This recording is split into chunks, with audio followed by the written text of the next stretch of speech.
بسم اللہ الرحمن الرحیم۔ السلام علیکم ورحمۃ اللہ وبرکاتہ۔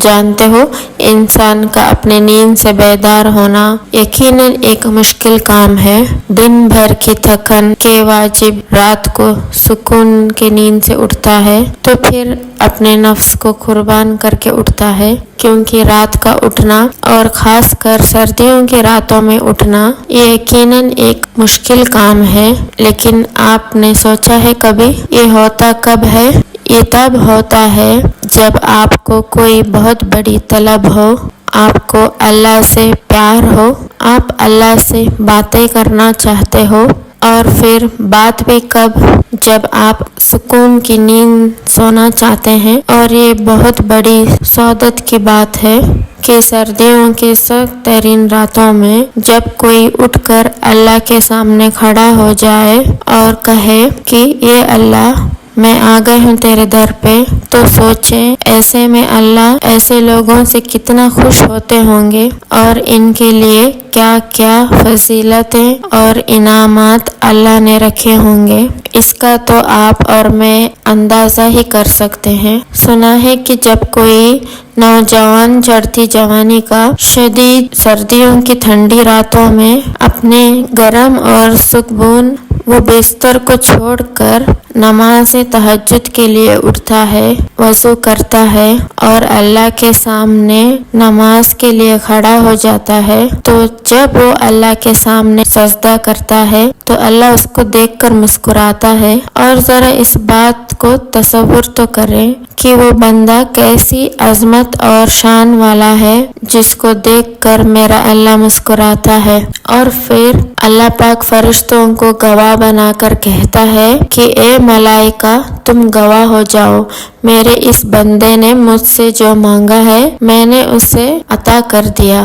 اب یہاں اگر ہم دیکھیں تو ہمیں یہ ایک بات سمجھ میں آتی ہے کہ تہجد جہاں ایک مشکل اور محنت طلب نماز ہے، وہیں یہ بات بھی سمجھ میں آتی ہے کہ یہ کوئی آسان مرحلہ نہیں ہے کہ ہر کوئی شخص تہجد تک آ جائے۔ ہر کسی کو یہ سجدہ نصیب نہیں ہوتا، بس جسے اللہ چن لے تو اس انسان کو تکبر کے بدلے شکر احسان کرنا چاہیے کہ اللہ نے اسے سجدے کی توفیق دی، کیونکہ سردیوں کی یک بستہ راتوں میں گہری نیند کو قربان کر کے صرف وہی شخص اٹھ سکتا ہے جو یا تو اللہ کا عاشق ہو یا جس کی طلب سچی ہو، یعنی جسے واقعی شدت سے کچھ پانے کی طلب ہو تو وہ تہجد کو ضرور اپنائے گا۔ بزرگ کہتے ہیں کہ اگر کسی کو واقعی کسی چیز کی طلب ہو، اس کی نیت اس چیز کے لیے سچی ہو اور وہ چاہتا ہے کہ وہ واقعی اسے وہ ملے،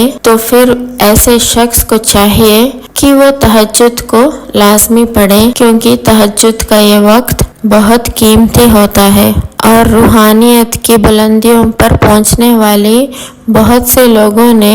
اس وقت کو اپنا کر بہت کچھ حاصل کر لیا ہے۔ جب انسان کی نیت اور طلب سچی ہو تو بندہ کوئی پرواہ نہیں کرتا کہ گرمی ہے یا سردی، اسے تو بس اپنے اللہ کو منانا ہے۔ اور تجربات اور مشاہدات سے یہ بات ثابت ہے کہ وقت تہجد جس نے جو مانگا ہے اللہ نے اسے اس سے بڑھ کر عطا کیا ہے۔ اور جس طرح اللہ تعالیٰ نے دن کی روشنیوں کے ڈھلنے کا وقت مقرر کر رکھا ہے، ویسے ہی اس نے رات کے اندھیروں کا ختم ہو جانا بھی لکھ رکھا ہے۔ اور سردی کی یک بستہ اندھیری راتوں میں تہجد کی طویل سجدوں کے ساتھ رو رو کر اللہ کو اپنا حال دل سناتے ہیں، تو ذرا غور تو کر کے دیکھیں کہ تہجد کے سجدے سے فجر کے اندھیرے تک میں جب ہم سب غم اللہ کے حوالے کر دیتے ہیں نا، تو فجر کی روشنی سے اللہ ہمیں یہ بات سمجھا رہا ہوتا ہے کہ میرے بندے، میں ایسے ہی تمہاری زندگی کے